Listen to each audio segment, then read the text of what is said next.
I destroyed my marriage with one selfish decision, and years later I'm still trying to understand how to live with what I did. I'm posting this because I don't know who else to talk to anymore. I've written and deleted this more times than I can count. Every version either sounded like I was making excuses or trying to earn sympathy. I don't deserve either. What happened was my fault. Nobody forced me into it. Nobody manipulated me. My wife didn't fail me. I failed her. The story starts long before I cheated. My wife and I met when we were young enough to believe life would always feel the way it did then. We built everything together. The apartment we could barely afford. The first car that constantly broke down. The years of counting every dollar. The promotions. The children. The house. All of it. When I think about the best moments of my life, she is standing somewhere in every single memory. She believed in me before I believed in myself. When I lost my first serious job and spent months convinced I was a failure, she worked extra shifts and came home every night acting like everything would be okay. When my father died, she sat beside me through nights where I barely spoke.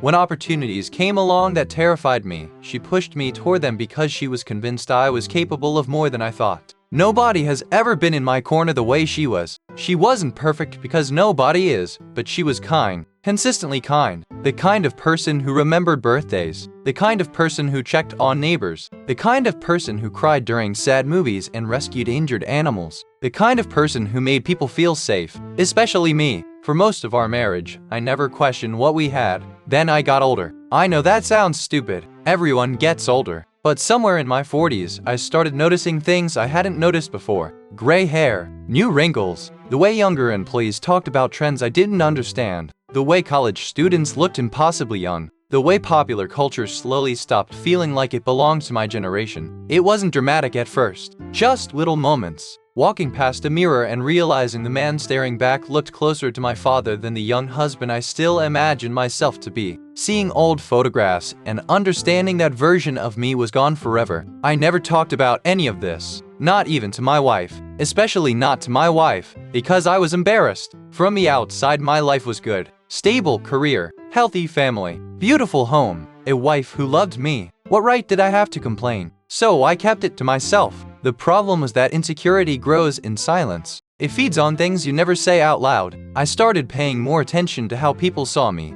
how old I looked, whether I still seemed interesting, whether I still mattered. I didn't understand it then, but I was slowly becoming obsessed with something impossible. I wanted proof that I hadn't become invisible, and that need would eventually cost me everything. At the time, though, I thought it was just a harmless midlife crisis. I had no idea I was already standing at the beginning of the worst decision of my life. And I definitely had no idea how much damage one man's ego could do. Looking back now, I can pinpoint the moment things started changing. Not the affair, not even temptation. Long before that, it started with attention. That's the embarrassing truth. Nothing dramatic happened. No movie scene. No irresistible woman. No troubled marriage. Just attention. The kind of attention most people probably wouldn't even notice. I was in my late 40s by then. Our kids were getting older and needed us less. My career was stable. Most days looked exactly like the day before. There was comfort in that. There was also danger, because comfort can quietly become complacency. Around that time, my company hired several younger employees. Fresh graduates. Ambitious. Energetic. The kind of people who reminded me of myself 20 years earlier. At first, I mostly felt old around them. Then something unexpected happened. Some of them liked me. Not romantically. At least not initially. They came to me for advice. Asked questions. Laughed at my stories. Told me I was one of the few senior employees who didn't treat them like children. It felt good. Better than it should have. I started looking forward to those conversations. I told myself it was because mentoring younger people was rewarding. Part of that was true.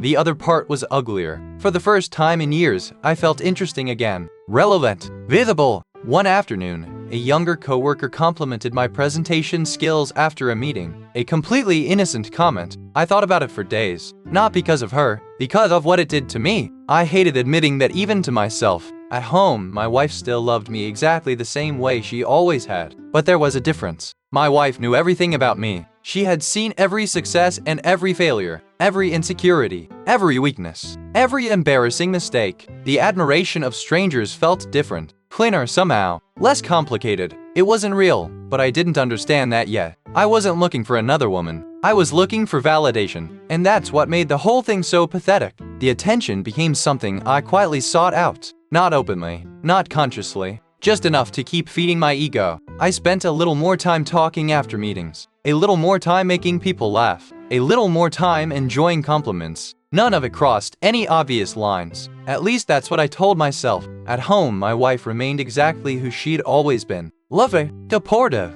Second, if anything, she became even more thoughtful as we got older. Sometimes she'd bring me coffee while I worked late. Sometimes she'd reach for my hand while we watched television. Sometimes I'd catch her smiling at me for no reason at all. And every time she did, I'd feel something strange. Not guilt. Not yet. Something worse. I took it for granted. I was becoming addicted to being appreciated by people who barely knew me while overlooking the woman who had spent decades proving her love. I wish I could say there was some great tragedy that pushed me toward what happened. There wasn't. That's what makes it so hard to live with. My wife never stopped loving me. I simply became fascinated by how it felt to be admired by people who didn't know the parts of me that weren't impressive. The attention wasn't sexual, not at first, but something inside me had already begun shifting. A line was moving, slowly, quietly, almost invisibly, and by the time I noticed it moving, I was already much closer to crossing it than I wanted to admit. The worst part? I still believed I was a good husband. I still believed I would never cheat. I still believed I was in control. I was wrong about all three. For a long time, I believed cheating was something that happened all at once. A bad decision, a weak moment, one catastrophic mistake. Now, I think that's only part of the truth. The physical act happened in a single night. The betrayal started much earlier. It started in dozens of tiny decisions that seemed harmless when viewed individually. That's what scares me when I look back. There was never a moment where I consciously decided I'm going to destroy my marriage. Instead, I kept making choices that moved me closer to a place I never thought I'd go. I started paying more attention to how I looked. New clothes, more time at the gym, more concern about my appearance than I'd had in years. None of those things are wrong by themselves. The problem was why I was doing them. I wasn't trying to improve myself. I was trying to feel younger, trying to prove something, trying to outrun a reality that nobody escapes. At work, I found myself gravitating toward conversations that made me feel good. A compliment here, a laugh there, a little boost to my ego. Again and again, the younger employees saw me as experienced, accomplished, confident. They saw the polished version. My wife saw the real version, the insecure version, the aging version, the version that worried at 3 in the morning, the version that occasionally doubted himself. Instead of appreciating that kind of intimacy, I started craving the easier aberration of people who only knew the highlights. One of the biggest lies I told myself was that I wasn't doing anything wrong because nothing physical was happening. I repeated that excuse constantly. We're just talking. We're just friends. I'm not crossing any boundaries. But if I'm being honest, I knew something had changed. I started looking forward to specific conversations, checking whether certain people would be at events, feeling disappointed when they weren't, not because I cared about them, because I cared about how they made me feel. That's an important distinction. I wasn't falling in love. I wasn't seeking a relationship. I was feeding my ego, and the more I fed it, the hungrier it became. Meanwhile, life at home continued. My wife and I celebrated anniversaries, spent holidays together, visited our children, planned for the future. Everything looked normal. Sometimes I'd watch her talking about retirement plans or future vacations and feel a brief flash of shame. Then I'd push it away. Nothing had happened. Not really. At least that's what I told myself. The truth was that I was already protecting a secret version of myself. A version my wife didn't know existed. A version that desperately needed validation from strangers. One evening, we attended a dinner party with old friends.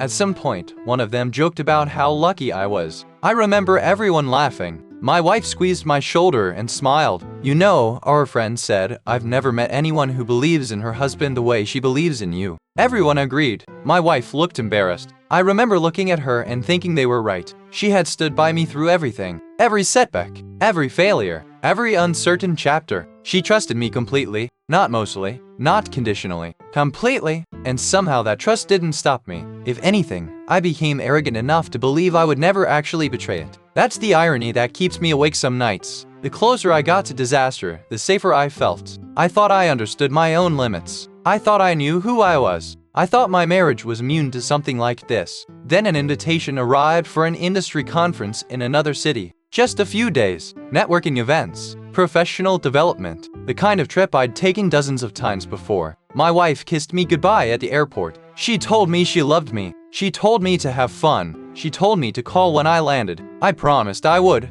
At that moment, I still believed I was the man she thought I was. A few days later, I would prove that I wasn't. I've replayed that night thousands of times. Every detail, every choice, every opportunity I had to stop. For years I searched for some explanation that would make sense of it. Some hidden reason, some deep unhappiness, some flaw in my marriage. There wasn't one. That's the truth. My wife wasn't neglecting me. We weren't constantly fighting. I wasn't trapped in a miserable relationship. I cheated because I wanted to feel good about myself for a few hours. Everything else is just decoration around that fact. The conference lasted 3 days. The first 2 were completely normal. Meetings, presentations, networking events. Nothing unusual. On the final evening, there was a reception hosted by one of the organizations sponsoring the event.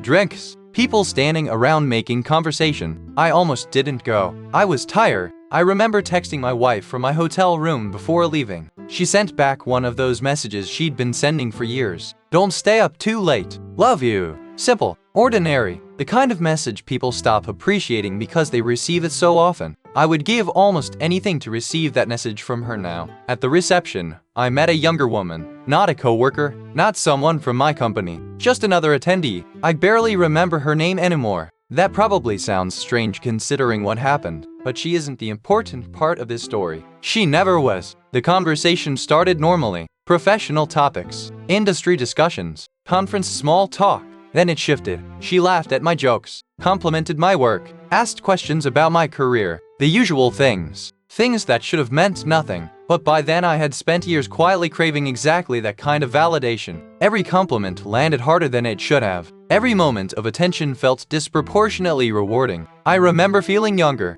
That's the part I'm most ashamed of. Not attracted, not in a low, yonder, as if someone had temporarily erased all the fears I'd been carrying about aging. For a few hours, I wasn't the man approaching old age. I wasn't a husband who worried his best years were behind him. I wasn't the father watching his children become adults. I was just a man receiving attention, and I let that feeling become more important than everything else. We drank. Not enough to lose control, not enough to excuse anything. I knew exactly what I was doing. That fact matters. People love blaming alcohol.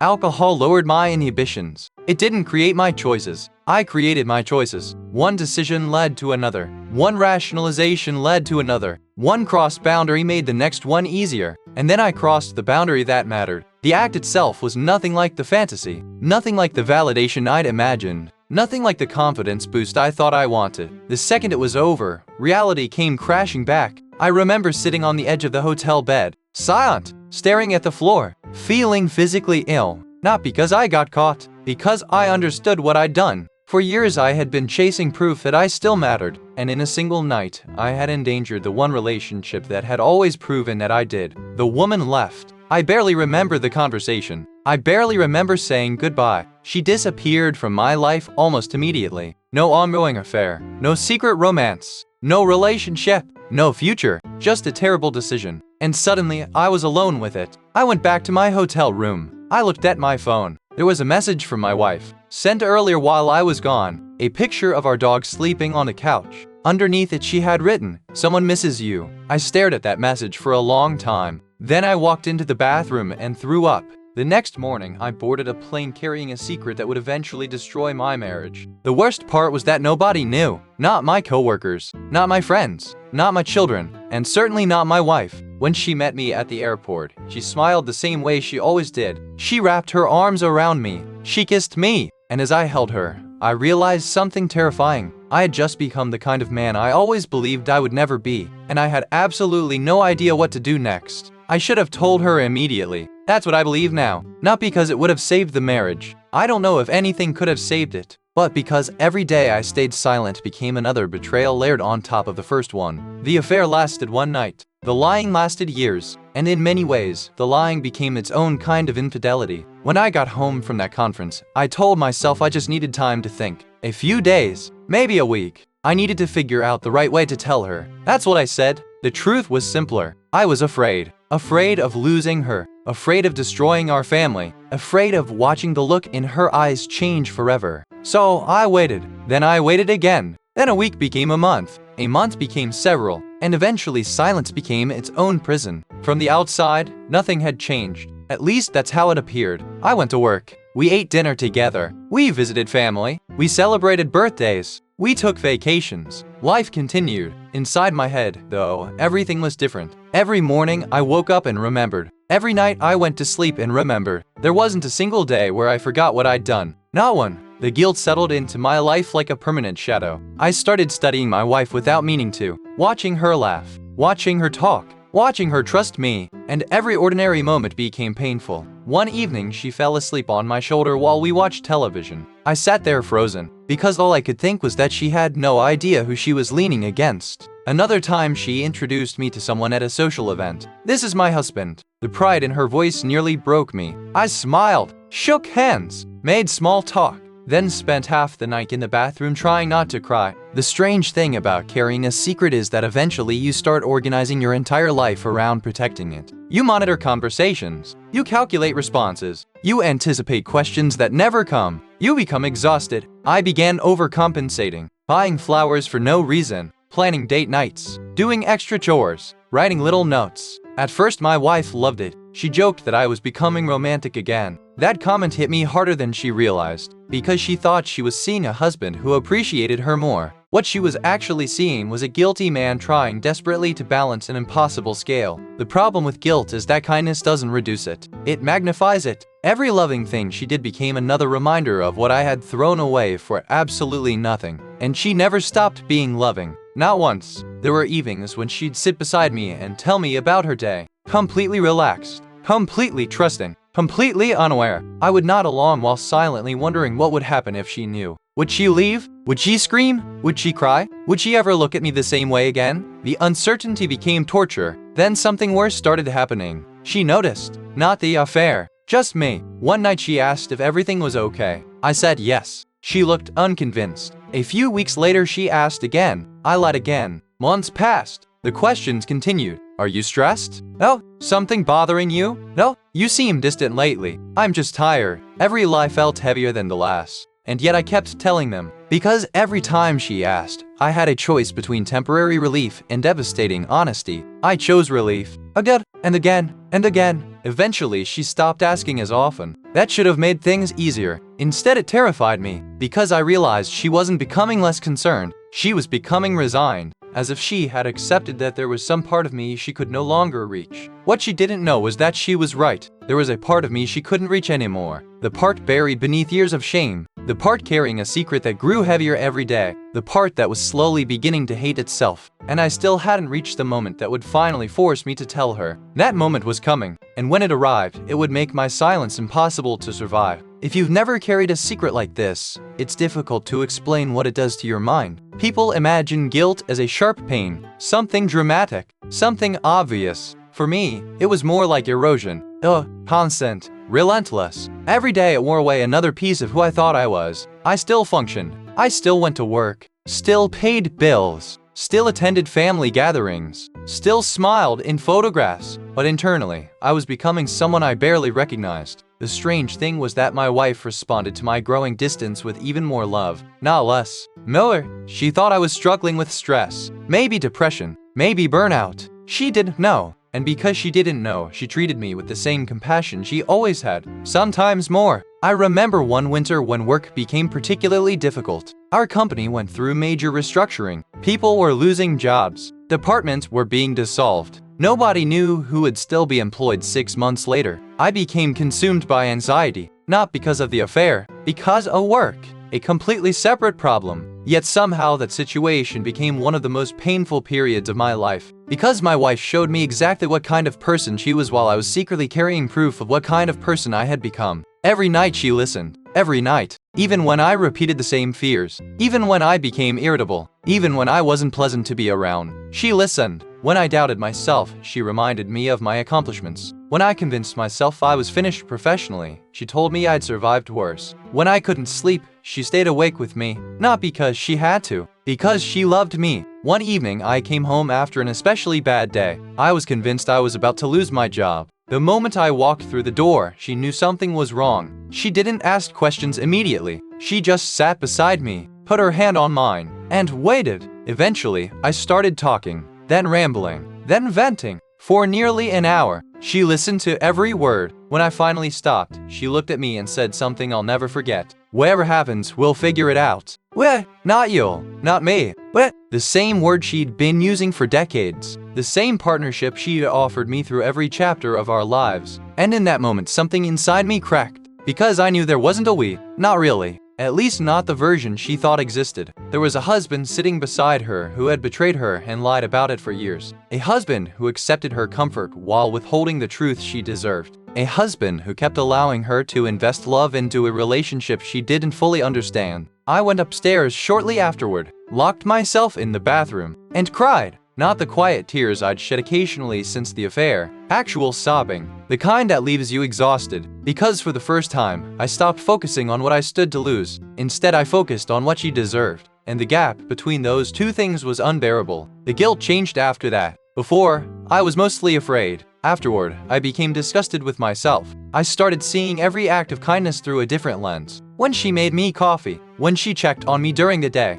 When she defended me in conversations. When she told people how proud she was of me. Every one of those moments felt like a knife. Not because she was hurting me, because she wasn't. Because she was still loving me wholeheartedly while I was giving her a carefully edited version of reality. A few months later, I had a minor health scare. Nothing life-threatening. A medical issue that turned out to be manageable. But for several weeks there was uncertainty. Tests, appointments, waiting for results. I watched my wife transform into a full-time caretaker. She attended every appointment, took notes during conversations with doctors, organized medications, checked on me constantly. And one night, while she thought I was asleep, I heard her crying quietly in the kitchen. She was afraid of losing me. Even then, even after years of my lies, she was terrified of losing me. That was the moment. Not the affair, not the guilt, not the fear. That moment, listening to the woman I betrayed cry because she loved me so much. I knew I couldn't continue. For years I'd told myself I was protecting her by staying silent. That lie finally died in that kitchen.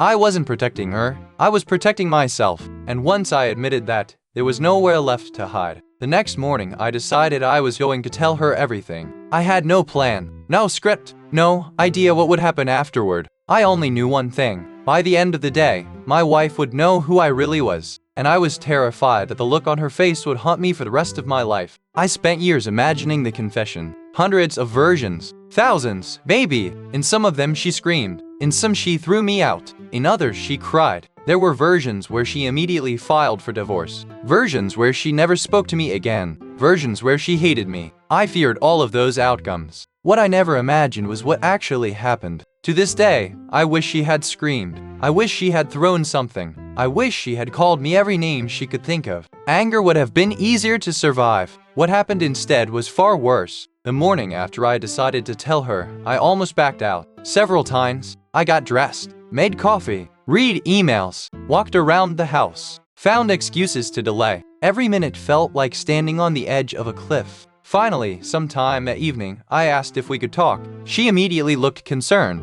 I remember that detail clearly. Concerned, not suspicious, not defensive. Concerned, because her first instinct was still to worry about me. We sat at the kitchen table, the same table where we'd eaten countless meals, helped our children with homework, made plans for the future, the same table where so much of our life had happened. I couldn't look at her. My hands were shaking. She asked if something was wrong. I said yes. Then I sat there in silence for what felt like forever. Eventually, she reached across the table and touched my arm. Whatever it is, we'll handle it. That word again. Bleh. The word that had haunted me for months, maybe years, and suddenly I couldn't delay anymore. I told her I had done something terrible. She looked confused. I told her it happened years ago. More confusion. Then I said the words, simple words, a single sentence, one confession, one truth, and the entire foundation of our marriage shattered. At first, she genuinely thought I was joking. I know that sounds impossible, but that's what happened. She laughed, a nervous little laugh. Then she stared at me,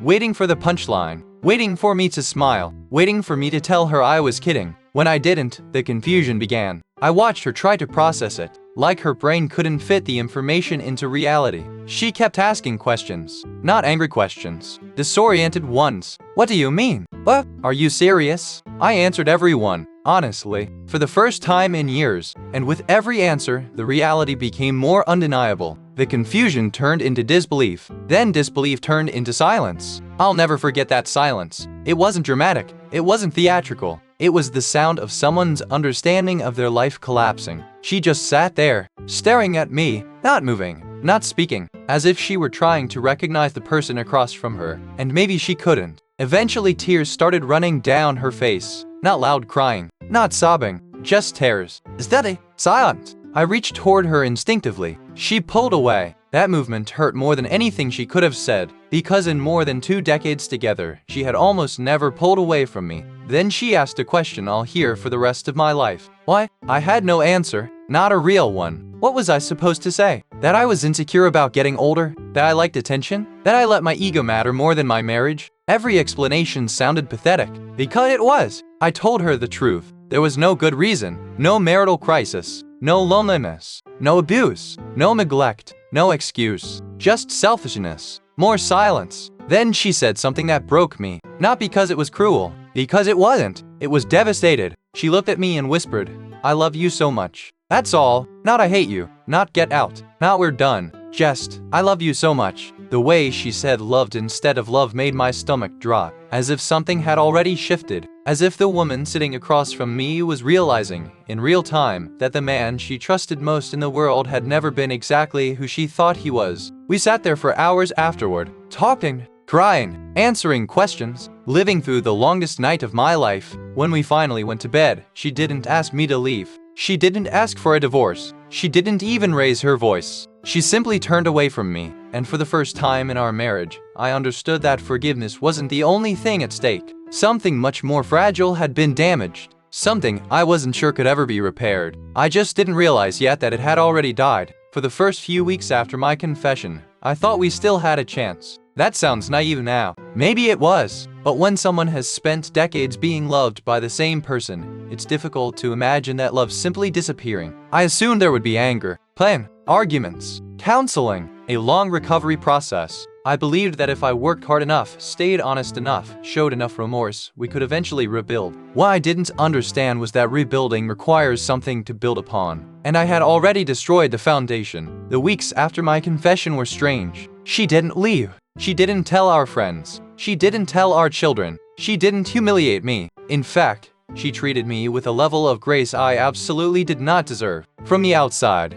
things almost looked normal, but only from the outside. Inside the house, a subtle shift had occurred. A shift so small at first that I nearly missed it. Then it kept growing. One evening I told her I loved her. She nodded. That was all. A nod. No response. No, I love you too. I remember lying awake that night convincing myself she just wasn't ready. That healing would take time. Weeks passed, then months. The words never came back. She still spoke kindly, still asked about my day, still discussed household responsibilities, still remembered birthdays and appointments, still functioned as a partner. But something essential was missing. One day, I reached for her hand while we were walking. She allowed me to hold it, but she didn't squeeze back, didn't intertwine her fingers with mine, didn't instinctively move closer. It felt like holding the hand of someone who was being polite. Nothing more. The absence of affection became impossible to ignore. No spontaneous hugs, no kisses goodbye, no leaning against me during movies, no small touches in passing. Those tiny acts I'd taken for granted for years simply vanished. And what terrified me most was that she wasn't doing it to punish me. I could tell. There was no bitterness in her behavior, no cruelty, no games, no calculated withholding. It was natural, effortless, as if her feelings had changed and her actions were simply reflecting that reality. That's when I began understanding something that marriage counselors later tried to explain. Trust can sometimes be rebuilt. Relationships can sometimes survive betrayal. But romantic love isn't a switch. You can't force it back on. You can't negotiate it into existence. You can't guilt someone into feeling it. And slowly, painfully, I started realizing that the woman who still cared about me might no longer be in love with me. The realization came in pieces, 1,000 tiny losses. One evening, I made a joke that would normally have made her laugh. She smiled politely. Another time, I showed her something exciting from work. She congratulated me warmly, but there was distance, always distance. I felt it in every conversation, every glance, every interaction. Months turned into a year, then longer. We started attending counseling, individual therapy, marriage therapy, workshops, retreats, books, exercises, conversations, anything that offered even a small chance of saving what we'd lost. I committed myself completely. No more lies, No defensiveness, no excuses. I answered every question, accepted every criticism, took responsibility for every consequence, because I genuinely loved her, and because I genuinely understood that I had caused all of it. But despite all the effort, something never returned. Sometimes I'd catch her looking at me, not angrily, not sadly, just thoughtfully, like someone examining a photograph from another life, remembering what it once meant, and missing it. One night, nearly 2 years after my confession, I asked her a question I'd been avoiding. Do you think we'll ever get back to how we were? The answer took a long time to come. She stared at the floor, then looked at me, and for a brief moment I saw genuine pain in her eyes. Not pain caused by hatred, pain caused by honesty. When she finally spoke, her voice was barely above a whisper. I don't know. Most people would hear hope in those words. I didn't, because I knew my wife, and for the first time since we'd met, she sounded like someone who had already started grieving a future she once believed in. The terrifying part was that I was starting to grieve it too, and deep down, I was beginning to suspect that love hadn't merely been wounded. It had already died. Neither of us had found the courage to say it out loud yet. The strange thing about losing a marriage slowly is that there isn't a clear ending. No slammed door, no dramatic goodbye, no moment you can point to and say, that was when it ended. Instead, the relationship fades so gradually that you barely notice it happening until one day you look around and realize you're standing in the ruins. Years passed after my confession. Actual years, not months, not a temporary rough patch. Yes, from the outside, our lives appeared almost identical to before. We still lived in the same house, still attended family gatherings, still celebrated holidays, still hosted friends, still sat beside each other at weddings and graduations. To everyone else, we looked like a stable married couple. Sometimes people even commented on how solid we seemed. I always forced a smile. My wife did too. Neither of us corrected them. The truth was harder to explain. We weren't enemies. That's what made it so confusing. If she'd hated me, there would have been clarity. If she'd screamed at me every day, at least there would have been passion. Instead, there was politeness, respect, courtesy, and distance. Endless distance. She became the kindest roommate imaginable. We coordinated schedules, discussed finances, managed family responsibilities, talked about our children, supported each other through ordinary life problems. Everything functional remained intact. Everything intimate disappeared. At some point, I realized I couldn't remember the last time she reached for my hand first. Then I realized I couldn't remember the last time she'd hugged me without a reason. Then I realized I couldn't remember the last time she looked at me the way she used to. The worst part was that I couldn't blame her. Every lonely night, every awkward silence, every painful reminder, all of it led back to me. I created the reality I was living in. That understanding never left. Our children eventually became adults, moved away, built lives of their own. The house grew quieter. Rooms that once felt alive became empty, and without the noise of raising a family, the silence between us became impossible to ignore. There were evenings when we'd sit in the same living room for hours. I'd read, I'd watch television, neither of us angry, neither of us fighting, just existing beside each other, like two people sharing a waiting room. I kept trying. God, I kept trying. I planned trips, date nights, anniversary surprises, thoughtful gifts, long conversations, everything therapists suggested, everything books recommended. Sometimes she'd participate, sometimes she'd even smile, but afterward, things always returned to the same emotional distance. Then came the conversation that finally destroyed the last piece of hope I had been carrying. It happened almost 8 years after my confession. 8 years. I had convinced myself that time might eventually heal whatever remained broken. I was wrong. We were sitting on the back porch one evening. The sun was setting. Neither of us had said much. Eventually, I asked a question I wasn't sure I wanted answered. Do you forgive me? She was quiet for a long time. Then she nodded. Yes. I remember feeling an immediate wave of relief. For about 3 seconds. Then she continued. And everything changed. I forgave you years ago. I stared at her. Years ago? The answer didn't make sense. If she'd forgiven me years ago, why were we still like this? Why hadn't things improved? Why did we still feel like strangers? She seemed to understand the question before I asked it. And then she said the words that finally shattered whatever hope remained. I don't hate you anymore. I felt my chest tighten. She continued. I don't want revenge. Another pause. Then, I simply don't love you the way I used to. I don't think I've ever experienced a more painful moment. Not because she said cruelly. She did it. She looked heartbroken, almost guilty, as if she wished she could change it. as if she'd spent years trying. But feelings don't obey effort. Love doesn't return because it would be convenient. And suddenly everything made sense. The counseling, the distance, the politeness, the emotional absence. She wasn't withholding love. She wasn't punishing me. She wasn't trapped in resentment. She had genuinely forgiven me. The problem was that forgiveness had never been the issue. The issue was that the woman who once adored me no longer existed. My betrayal had killed that version of her, and no amount of remorse could bring her back. That night I lay awake staring at the ceiling. For the first time, I accepted something I'd spent nearly a decade resisting. My marriage had survived, but my wife's love hadn't. And once I truly understood that, I knew a decision was coming. A decision I had avoided for years. A decision that would finally leave me completely alone.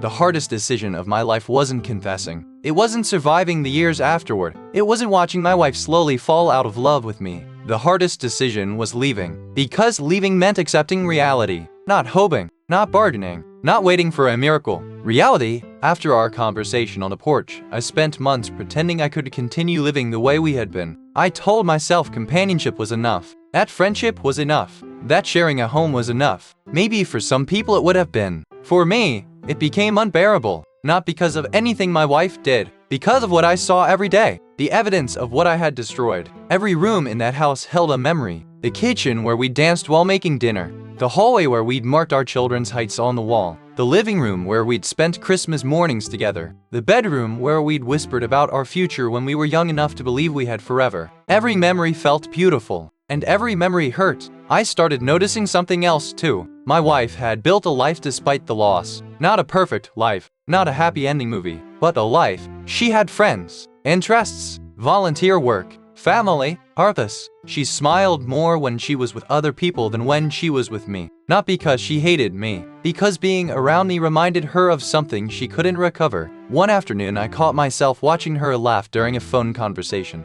A genuine laugh, the kind I hadn't heard from her in years. When she noticed me looking, the laughter faded slightly. Not dramatically, just enough. That tiny change broke my heart, because I realized she wasn't free. Not really. As long as we continued living together, we were both trapped inside a story neither of us could finish. A few weeks later, I told her I was thinking about moving out. The look on her face surprised me. It wasn't relief. It wasn't sadness. It was understanding, as if she'd been quietly waiting for me to reach the same conclusion. We talked for hours, maybe more honestly than we had in years. There were tears, there was grief, there was even affection, but there wasn't resistance. Neither of us argued. Neither of us tried to stop the other. I think we both knew the truth. The marriage had ended a long time ago. We had simply been living inside its shadow. I moved into a small apartment 6 months later. 1 bedroom, 2nd floor, nothing special. The kind of place people rent when they're starting over, or when they've run out of alternatives. The first night was unbearable. No familiar sounds, no shared routines, no wife reading beside me before bed, just silence. Pure silence. I thought I wanted solitude. What I discovered was loneliness. The photographs came later. Boxes I'd brought from the house. Pictures from vacations, anniversaries, birthday parties, school events, ordinary moments. Entire decades preserved in glossy paper.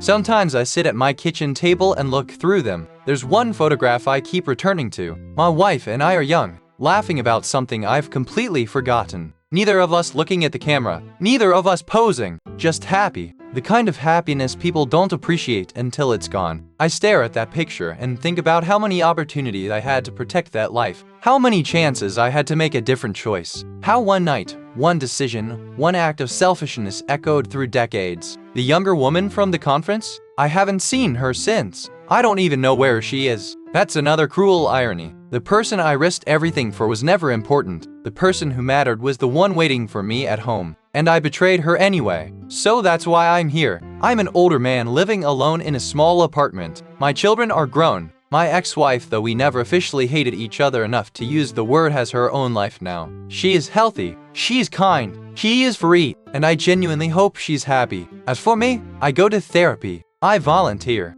I try to be useful. I try to become a better person than the man I was. But some nights I still sit awake wondering whether redemption is actually possible. Whether a person can fully move beyond a mistake that destroyed the most important relationship of his life. I know I deserve the consequences. I'm not asking anyone to tell me otherwise. I cheated. I lied. I broke the trust of the one person who never stopped believing in me. That's on me. What I don't know is what comes next. How do you build a meaningful life after you've already thrown away the best thing you ever had? How do you forgive yourself when the person you hurt already forgave years ago? And how do you move forward when the worst thing that ever happened to you is entirely your own fault?